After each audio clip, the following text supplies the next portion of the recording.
Добар ден, почитувани, стартува уште една нова телма амбуланта, реализирана во соработка со клиничката болница Жан Митрев. Срцевата болест е состојба која што се среќава почесто отколку што се смета, отколку што луѓето мислат дека е тоа така. Што ја причинува оваа болест, како се препознава и на кој начин се лекува. Денешна гостинка во телма амбуланта ни е доктор Тања Ангјушева, специјалист интернист, субспецијалист кардиолог во Жан Митрев клиник. Докторке, добре ни дојдовте во телма амбуланта.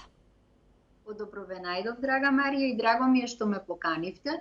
И би сакала да ги поздравам сите гледачи. Само Дрижија, ќе замолам, јас ништо не слушам во студио, се надевам дека тоа во меѓувреме ќе се коригира. Докторке, сите знаеме дека срцето е мускул што ја испумпува крвта. Сега, што е тоа срцева слабост? Дали можеби тоа значи слабење на мускулот на срцето? Се надевам дека сега ме слушате, така? Срцева слабост е посебна состојба кога настанува намалување на јачината на пумпната снага на срцето. Како резултат на што не сме во состојба. Така? Се слушам? Сега ве слушам, докторке. Во програма одеше тонот, меѓутоа јас во студио не слушав. Сега е веќе коригирано. Како резултат на што всушност срцето не е во состојба да ја испумпува крвта на нормален и правилен начин и во онаа количина на која што му треба на пациентот. Срцевата слабост токму поради тоа резултира не само со слабост на срцевиот мускул, него со слабост на сите органи, се намалува квалитетот на животот на еден пациент комплетно, се менува неговата работоспособност и пациентот не е во состојба да ги обавува своите нормални активности. Дали болеста е покарактеристична за возрастните лица или пак може да се јави дури во детска возраст? За жал нема правило. Болеста може да се јави и во детска возраст, може да се јави и во така наречена адултна, односно кај возрастните пациенти, зависно што е причинител на ова заболување. Ова заболување го има, можеме да кажеме дека го има два вида во однос на начинот на јавување. Може да биде вродена причина на појавувањето, но меѓутоа може да биде и стекната причина. Во групата на вродени заболувања, од кои што резултираат со срцева слабост, најчесто се вродените срцеви мани, потоа примарната причина, односно примарната дилатативна кардиомиопатија, која што резултира како резултат на генетски пореметувања во структурата на срцевиот мускул, додека пак во групата на стекнатите заболувања, тоа се за сите оние заболувања кои што се појавуваат во текот на животот на една особа, кои што ако не се третираат на време, можат да завршат со срцева слабост. Така, например, во оваа категорија се бројуваат хипертензијата, која што е најчесто заболување во секојдневието, кое што уште се нарекува и silent killer, тивок убиец, потоа акутниот срцев инфаркт, потоа тука може да бидат валвуларните заболувања, стекнатите инфективни заболувања, кои што дали се бактериски, дали се вирусни, резултираат со миокардити, воспалување на срцевиот мускул. Потоа тука доаѓаат злоупотребата на поедини дроги и различни субстанции кои што штетно влијаат на срцевиот мускул, доаѓа самата бременост, која што исто така може да биде ризик фактор Зошто, докторке, бременоста е ризик фактор за срцева слабост? Што се случува во тој период? Па во тој период во суштина кај самата бремена жена имаме една поинаква физиологија која што не би ја нарекла патофизиологија, затоа што тоа е една состојба во која што се менува состојбата на лачење на ендогените хормони, се обменува оптоварот на циркулацијата, работата на срцето и целокупно сите тие три фактори можат кај поедини индивидуи да направат настанување на срцева слабост, посебно во 7-8 месец од бременоста и во тек на породување или непосредно, посебно е критичен моментот после породувањето. Кај кои особи се јавуваат овие моменти на настанувањето на срцевиот мускул? Вообичаено се јавуваат кај оние трудници кои што воопшто не водат евиденција во однос на начинот на исхрана, кои што ја злоупотребуваат солта во исхраната, кои што секундарно како резултат на тоа настанува покачување на крвниот притисок, кои што енормно ја покачуваат својата телесна тежина за сметка од правилата и правилностите на една нормална бременост, кое што всушност сето тоа резултира со настанување на состојби на настанување на срцевиот мускул. Како се оптоварува срцевиот мускул? Да речеме една трудница која што злоупотребува сол, солта сите знаеме ја врзува водата, ја зголемува количината на циркулацијскиот волумен, кој што го оптоварува срцевиот мускул. Срцевиот мускул и онака треба да пумпа повеќе затоа што треба да обезбеди циркулација за самиот плод, плюс дополнително сега со растенувањето кое што настанува поради задршката на вода и плюс од друга страна задршката на вода доведува и до покачување на крвниот притисок и покачениот крвен притисок представува дополнителен оптовар за срцевиот мускул, полека всушност доведуваат да резервите на мускулните влакна се трошат. Од почеток тие се малку задебелени, меѓутоа со текот на експозицијата на овие секојдневни стрес фактори, полека се трошат тие резерви на мускулни влакна, тие се издолжуваат и настанува така наречено попуштање на срцето, односно настанува срцева слабост. Многу критичен момент е кај овие пациентки самиот акт на породување, затоа што тука имаме дополнителен оптовар и причини на форсирање на притисок од страна на трудницата поради моментот на породувањето и тие во тој момент можат дополнително да доведат до слабење, акутно слабење на срцевиот мускул. Затоа е многу битна превенцијата и правилната едукација на трудниците. За да се избегне ова. Ретки се оние кои што имаат генетска предиспозиција. Значи, треба да бидат исклучително внимателни во бременоста, колку сол се внесува и секако редовно да се следи бременоста, пред се крвниот притисок, како што споменавте, за да не настанат сите овие компликации. Исто така, кај стекнатите причини за срцева слабост ги споменавте инфекциите, бактериските и вирусните. Дали една обична ангина со висока температура може да направи еден ваков проблем? Да, една обична ангина со висока температура, најчесто во позадина се крие стрептококна инфекција, може и стафилококна инфекција. Значи, тоа е бактериска инфекција. Секоја бактерија си има способност кога ќе влезе во организмот да ослободи така наречени ендотоксини, кои што знаат да навлезат во крвта и да предизвикаат различни воспалителни процеси. Меѓу тие процеси, може да предизвикаат промени на зглобовите и на бубрези, меѓу тие процеси кои што можат да настанат е да настане воспалителен процес и на ниво на срцевиот мускул, како резултат на ефективен одговор на тие ендотоксини кои што ги лачи самата бактерија. Воспалението на срцевиот мускул доведува да се наталожи, да се зголемат, да дојдат различни субстанции како одбранбени механизам, тоа се макрофаги, неутрофили, различни клетки од одбранбениот систем, да навлезат во меѓу мускулните влакна на самото срце, потоа да се повлече тука поголема количина на течност и да настане процес на воспалување на срцевиот мускул. Воспалениот срцев мускул во основа станува позадебелен, покрт, се намалува моќта да испумпува крвта и полека со текот на времето, полека почнува да се истегнува, да ја губи еластичноста. Пластично кажано, едно ластико, кога ќе го истегнеме се враќа назад, меѓутоа при долга употреба ја губи својата еластичност. Слично нешто настанува и со срцевиот мускул, ја губи својата еластичност, срцето се проширува и настанува така наречена срцева слабост со дилатација, односно со проширување на шуплините на срцето. Дали вако проширено или зголемено срце може да се јави како последица на прилежан ковид, бидејќи споменавте дека секој воспаление на срцето, миокардитис, може да резултира и со ваков проблем?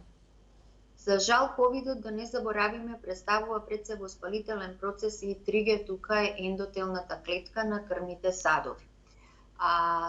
Срцето е исто така дел од тој кардиоваскуларен систем и многу често може да биде вовлечено со воспалителен процес уште во акутната фаза, додека пациентот е болен од ковид и но за жал може да настане и во тек на првите 2-3 месеца кај оние пациенти, па и до 6 месеци кои што имале потешка форма на COVID, како резултат на така наречен касен имунолошки инфламаторен одговор. И последица. Да, кажете. Не, повелете, мислев дека завршивте. Сакав да ве прашам за симптомите кои што се поврзани со оваа болест, но најнапред завршете со ова, па потоа ќе преминеме на симптоми. Многу е поопасна, добро, акутната форма може да биде и фудројантна, односно екстремно брза, да заврши со развој на срцево попуштање, полнење на белите дробови со вода и за жал можда и со смрт. Меѓутоа, хроничната фаза е многу поплодмолна и доведува до крајно оштетување на срцевиот мускул, кое што во поголем процент од лекувањата може да биде и иреверзибилно и да направи тешки последици по здравјето на пациентот. Како може да се препознае срцевата слабост? Така, докторки, имат ли каков е пулсот? Дали е забрзан или е забавен? Би се очекувало кога е зголемено срцето да имаме проблем некаков со пулсот. Значи овака, пулсот ми е еден параметар кој што ја покажува, може да укаже дека во позадина се крие срцева слабост. Пулсот е забрзан, но зошто? Затоа што срцето е зголемено, но ефективната работа на срцето е намалена. Нема мук да ја истисне, и срцето се зголемува затоа што, како што спомнав, нема мук да ја истисне крвта која што се наоѓа во него, поради што во текот на својата работа при една своја контракција истиснува многу помалку крв отколку што истиснува едно здраво срце. Да речеме, едно здраво срце на еден човек од 70 килограми при едно истиснување, значи при една контракција, истиснува некаде од 70 до 80 милилитри на крв, кое што кога ќе се помножи со 60 секунди овозможува доволен проток на крв за да може да околу 4,2 до 4,5 литри да може да му обезбеди нормален квалитетна исхрана на сите органи на пациент, на личноста.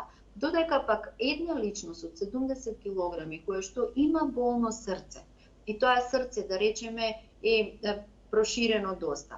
При едно истиснување истиснува, не може да истисне 70 милилитри, ќе истисне 30-40 милилитри. И во тој случај за 60 секунди имаме 2,5 литри крв кој што се истиснуваат, кој што навистина не е доволно за да пациентот може да постигне обезбедување на сите органи со крвото. Како резултат на ова, нашиот организам и на здраво и на болно прави така наречени компензаторни механизми на одбрана. Еден од тие механизми е забрзување на срцевата работа. За да може да се обезбеди доволниот проток на крв за сите органи, прво што прави срцето ја забрзува својата работа, а тоа уште повеќе се ефектуира при минимален физички оптовар. Забрзаната срцева работа со недоволно дотур на крв за сите органи доведува да се промени и функцијата на дишењето. Пациентите обично започнуваат да дишат кратко и побрзо, за да можат да си обезбедат доволна количина на кислород за организмот. Како што ние докторите велиме, настанува една тахикардија и тахипнеа. Значи, тоа се првите знаци. Забрзана работа со краток здив и чувство на глад за воздух, а сепак, значи, неисполнетост и недоволно кислород во самиот организам. Так, докторке, тука ќе пуштиме еден блок реклами, а веднаш потоа ќе продолжиме и со останатите симптоми кои што се карактеристични за срцевата слабост. Почитувани, останете на Телма.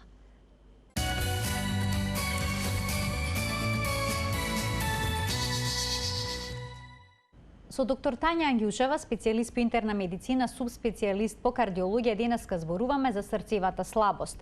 Докторке, појаснивте дека првите најочигледни симптоми се забрзаниот пулс и краткиот здив кај лицата кои што имаат проширување на срцевиот мускул, но дали се случува и тие нагло да накачат тежина? Некогаш за една недела и по 2 килограми, или пак да им се јават отоци на нозете? Да, многу често они накачуваат во својата телесна тежина, меѓутоа тоа во суштина не е вистинско накачување на телесната тежина, туку е задршка на течност во организмот.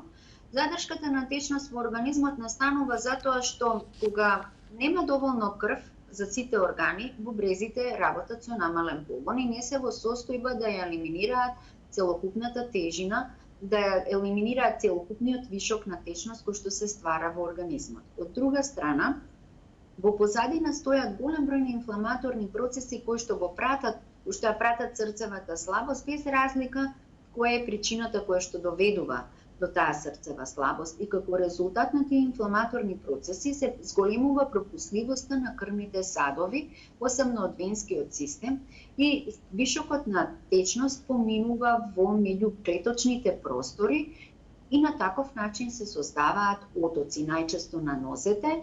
Меѓутоа, не само на нозете, се задржува и излегува течноста во плевралните простори, значи меѓу обвивките на плеврата, на белите дробови, и се создава течност дури и во стомачната шуплина, и тоа е резултат на еден така понапреден, тежок стадиум на срцева слабост. Ако во комбинација на ова, пациентот користи посолена храна, зема газирани течности, не е дисциплиниран, користи зачинета кисела храна, има потреба од дополнително ексцесивно насување на течност, отоците се уште поизразени. И верувајте, не е само за 2 килограми за една недела. Они може да добијат цели 5 и 10 килограми, може да се наполнат белите дробови со вода, па така да и дишењето стане многу поотежнато, да стомачниот дел се надуе, кое што не е ради задршка на гасови или нерегулирана столица, напротив, доаѓа како резултат на задршка на течност меѓу цревата и во стомачната шуплина.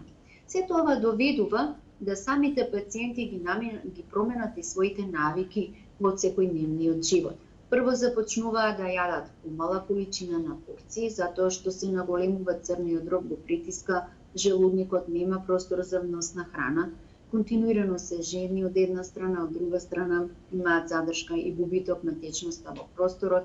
Срцето дополнително се оптоварува, кругот се затвора, уште повеќе слабе. И тука, во суштина, со намалениот внос на хранливи продукти, се намалува вносот на белковини, пациентите влегуваат во еден катаболизам, им се губи мускулната маса, а тежината останува. Се намалува имунитетот, настанува анемијата, железото е пониско.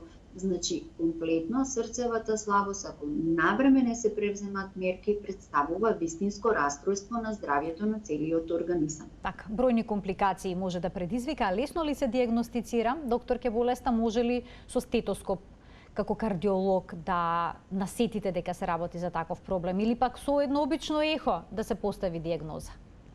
Значи, овака, почетната диагностика започнува уште од матичниот лекар.